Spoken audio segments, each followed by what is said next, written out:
Roll, halliturniir läbi, viimases mängus sinul ka jalg valge.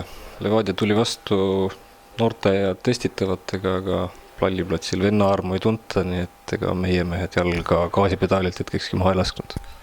Jah, et tõesti tulid võib-olla nõrgendatud koosseisuga, eks neil oli see nädal mitu mängu, et võis nagu seda ka eeldada, aga meid selles suhtes see nagu ei heiduta, et võib-olla oleks muidu olnud tugevam mäng, aga me kasutame seda, mis meile pakutakse ja anname endast parima. Lisandujaid meil meeskonda ei ole, lahkujaid meil ka ei ole, kokkumäng on halliturniiri mängudega olnud silmähtavalt hea. Kuidas meeskond ennast meeskonnana tunneb?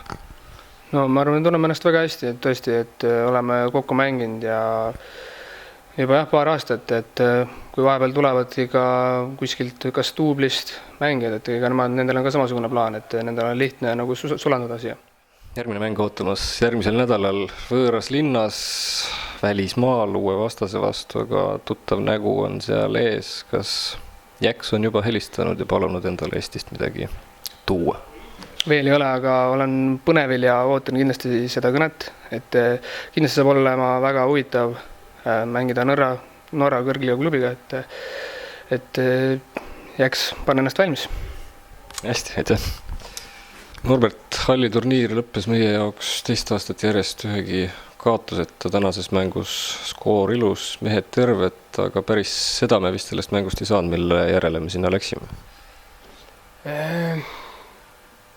Me ütleme, huvitav oleks olnud näha, kui oleks olnud tugevam vastane, tugevamalt mänginud meie vastu, et eks me ise teadsime seda, et meil on meeskond ka natukene sellises väsimusseisus, nagu tõenäoliselt ka Levadial, aga Levadia tuli täiesti teise koosseisuga, et ta ei olnud nagu kerge mäng niikuinii meie mängijatele, sellist sõidupraaki oli palju ja oli näha, et sellist teravust pole, aga see oli ka meie poolt aru saada praeguses olukorras.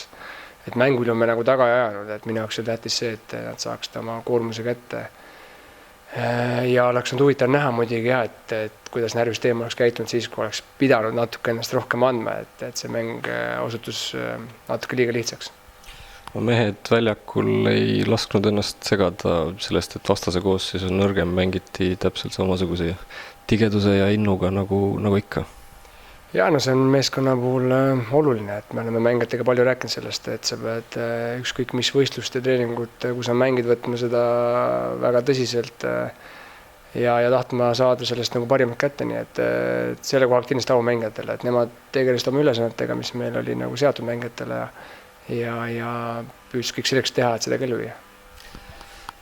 Sagari lõi paar päeva tagasi Infoneti duublile 5, täna hommikul oli ta samuti duublitrennis. Siin on siis tegemist lihtsalt roteerimisega, mitte vigastusega ega muude probleemidega. Ja, et mängijad on hästi palju ja me jagame koormust praegu mõistlikult. Nii et seal midagi muud ekstreemset ei ole. Järgmine tugev mäng ees Norras Oslo Vålerengaga, seal on meil ees ka tuttavaid nägusid asja meie juurest või mitte nii väga asja lahkunud. Enar Jääger, on sul peas paigas need mehed, kes Oslosse kaasa sõidavad? No see pilt on ikkagi lahtine, 18 mängijat sinna sõidab. Loomulikult me üldkoormused on aimatavad, mis mängija kus mängib, aga see, mis täpselt saab olema, ikkagi näitab meile see nädal, nii et mõnes mõttes ikkagi on ta lahtine ja üldine struktuur on paigas. Hästi, aitäh.